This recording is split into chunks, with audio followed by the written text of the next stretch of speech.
Est-ce que les gros VUS comme le QX80 d'Infiniti sont toujours aussi populaires? Faut en croire certains constructeurs, les gros VUS sont toujours aussi populaires. Et surtout dans les versions de luxe. Et Infiniti ne veut pas rester en plan et veut concurrencer ce marché quand même lucratif avec le nouveau Infiniti QX80. Nous sommes dans la région de Whistler, en Colombie-Britannique, justement pour vous présenter cette nouvelle génération du mastodonte d'Infiniti. C'est en 2004 que Infiniti a présenté pour la première fois son mastodonte, son gros VUS, c'est-à-dire le QX56.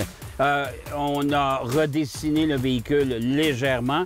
Puis, en 2013, est arrivé le QX80.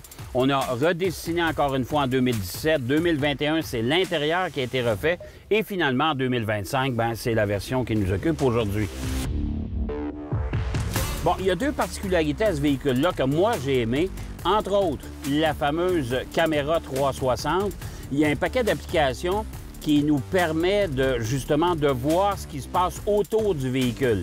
Autre accessoire, je vais l'appeler gadget, mais c'est pas péjoratif, là. Pour les amateurs de conduite semi-autonome, on s'entend là-dessus, il y a le fameux système ProPilot qui est typique à Nissan et Infiniti. Alors ça, c'est deux accessoires que je trouve hyper intéressants.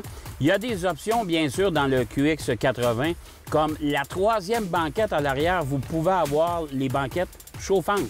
C'est pas des blagues. Je pense que c'est le seul véhicule, d'ailleurs, sur le marché qui offre justement cette possibilité-là. Avant de terminer, peut-être parler aussi de la motorisation.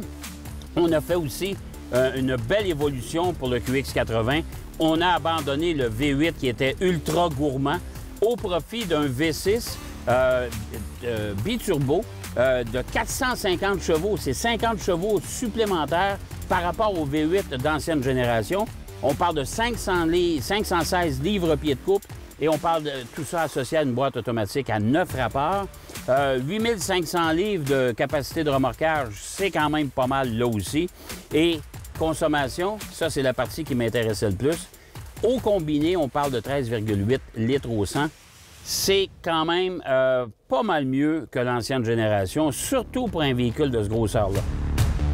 L'Infiniti QX80 2025, ça demeure un véhicule hyper confortable, un véhicule qui est très luxueux à l'intérieur, belle présentation, comme Infiniti nous a habitués dans le passé. Évidemment, il y a des accessoires aussi qui sont vraiment intéressants. On parle de la caméra 360, ça va être utile, je vous le dis. L'autre technologie aussi, c'est le fameux ProPilot version 2.0. Ça demeure quand même un gadget, je ne suis pas sûr que tout le monde va vouloir l'utiliser, mais ça demeure quand même bien intéressant.